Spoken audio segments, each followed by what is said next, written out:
అన్నంలో gutka packet. నల్గొండలోని Mahatma Gandhi university హాస్టల్లో పెట్టే అన్నంలో సోమవారం గుట్కా ప్యాకెట్ కనిపించడంతో విద్యార్థులు ధర్నాకు దిగారు. ఈ విషయంపై యూనివర్సిటీ అధికారులకు ఫిర్యాదు చేసినా స్పందించకపోవడంతో విద్యార్థులు నార్కట్పల్లి అద్దంకి జాతీయ రహదారిపై ధర్నా చేశారు.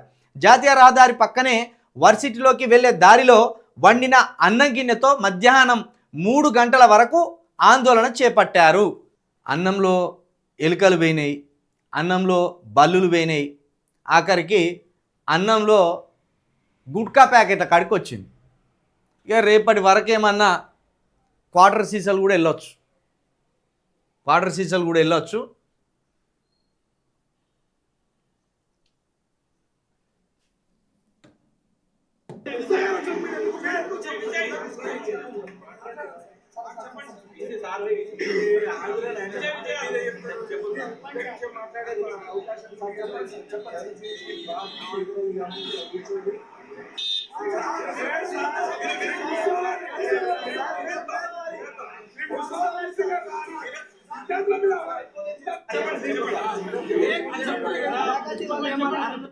ఇదేంటంటే ఇప్పుడు అన్నం వండేటోడన్నా గుట్కా తినాల వారేసి ఉండాలి, లేకపోతే నిర్లక్ష్యంగా బియ్యం అన్న తీసేటప్పుడు ఆ గుట్కా జింపింది ఉంటే ఆ గుట్కా జింపింది అట్లనే వేసి ఆ నీళ్ళలో అట్లనే వారేసి వండి అన్నం ఉండాలి.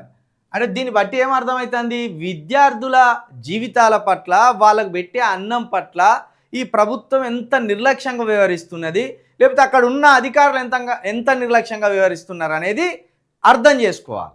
విద్యార్థులకు పెట్టే అన్నంలా గుట్కాకు సంబంధించిన కవర్లు వచ్చినాయంటే ఇక దీన్ని ఎట్లా తీసుకోవాలి? అధికారుల నిర్లక్ష్యము, అధికారుల పనితనం అక్కడ ఎంత ఉన్నదని మనం అర్థం చేసుకోవాలి. రేవంత్ రెడ్డి గారే మళ్ళీ విద్యాశాఖకి ప్రత్యేకంగా మంత్రి లేడు 2 సంవత్సరాలుగా. ఆ క్రమంలో ఇటువంటి గుట్కా చింపేసిన కవర్లు వచ్చినాయి. ఎంత సిగ్గుచేటిది, రాష్ట్రానికి ఎంత సిగ్గుచేటిది. మొన్నటిదాకా బొద్దింకలు, బల్లులు,